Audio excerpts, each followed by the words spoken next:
मान्यवर लोग कल सवाल उठा रहे थे कि इतनी अच्छी पोजीशन में थे, आपने युद्ध क्यों नहीं किया? युद्ध के कई परिणाम होते हैं मान्यवर, करना न करना वो सोचकर करना पड़ता है।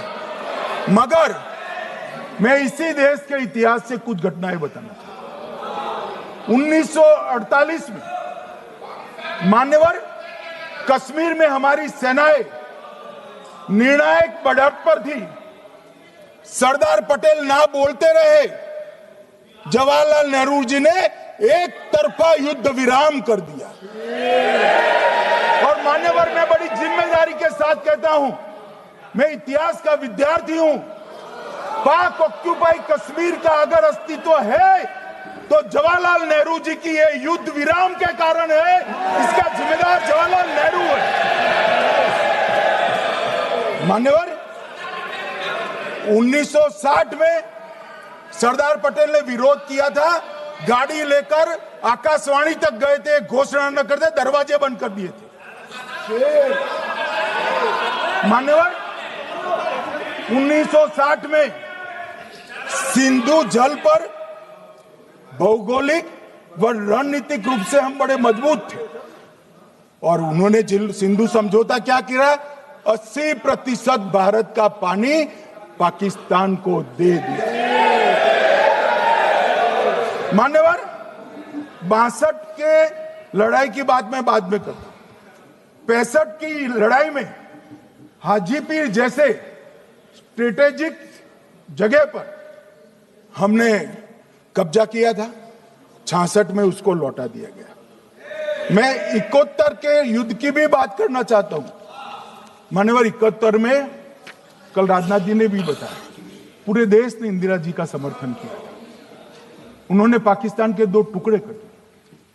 बहुत बड़ी विजय थी भारत की और सदियों तक भारत इस विजय पर गर्व करेगा। हम सब भी करते हैं, हमें कोई आपत्ति नहीं। मगर हुआ क्या मान्यवर? युद्ध की विजय की चकाचौंध में क्या हुआ? 93 हजार युद्ध बंदी हमारे पास थे, 93 हजार, और 15,000 वर्ग किलोमीटर क्षेत्र पाकिस्तान का हमारे पास था। 93 हजार युद्ध बंदी, उस वक्त की पाकिस्तान की सेना का 42% और 15,000 वर्ग किलोमीटर क्षेत्र। मगर शिमला में समझौता हुआ, पाक ऑक्यूपाई कश्मीर मांगना ही भूल गए। अगर उस वक्त पाक ऑक्यूपाई कश्मीर मांग लेते, न रहेगा बांस न बजती बांसुरी। ये कैंप तोड़ने की जरूरत न पड़ती साहब आपको, हमको। मान्यवर इतना ही नहीं, पाक ऑक्यूपाई कश्मीर तो नहीं लिया, मांगना ही भूल गए। 15,000 वर्ग किलोमीटर की जीती हुई भूमि भी वापस दे दी। तय हुआ था पाकिस्तानी नरसंहार के लिए युद्ध अपराध न्यायाधिकरण बनेगा, नहीं बना। सेना ने पूर्वी पाकिस्तान में नरसंहार किया था। 195 पाकिस्तानी अधिकारियों पर मुकदमा चढ़ना था। भुट्टो अपने साथ इंदिरा जी के सामने से छुड़ा कर ले गए। जनरल मानेक शॉ का एक कोट अनकोट कहता हूं, जनरल मानेक शॉ का, जो एक प्रकार से आर्किटेक्ट माने जाते हैं बांग्लादेश विजय के, इन्होंने कहा कि भुट्टो ने भारत के नेतृत्व को मूर्ख बनाया। अब जो शब्द है, मैं आप कोट अनकोट है, इसमें मेरा कुछ नहीं है, ये लोग गुस्सा न हो सकते। I told her into bracket Indira Gandhi, Indira ji को कहा that he into bracket Bhutto के लिए, he has made monkey out of you. समझ में आता है? ये फील्ड मार्शल साहब ने कहा है मान्यवर, और ये हमें सिखा रहे हैं, ये नहीं किया, वो नहीं किया, फलाना नहीं किया, ठिकाना नहीं किया। अरे भाई, आप तो पाकिस्तान को क्लीन चिट दे रहे हो कि पाकिस्तान ने हमला ही नहीं किया है। क्या अधिकार है आपको पूछने का? कोई अधिकार नहीं है साहब। देखिए क्या होता है, मैंने कहा मैंने कहा पाकिस्तान को क्लीन चिट दे रहे हो, तो कनी मोदी जी कह रही है कि नहीं, हम नहीं दे रहे।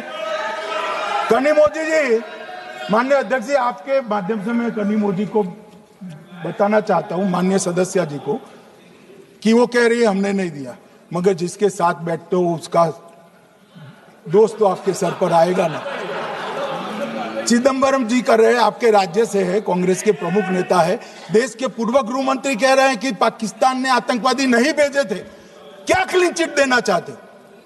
किसी को अधिकार नहीं है साहब यहां आतंकवाद पर बोलने का। मान्यवर, मैं उनको बताना चाहता हूं, अभी आधा भी नहीं हुआ है, जरा सुनो।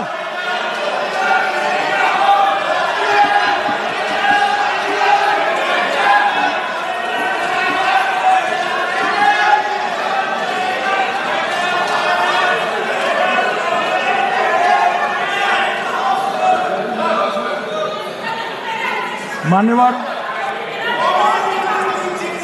62 के चिन्ह में क्या हुआ, 62 के युद्ध में क्या हुआ? मन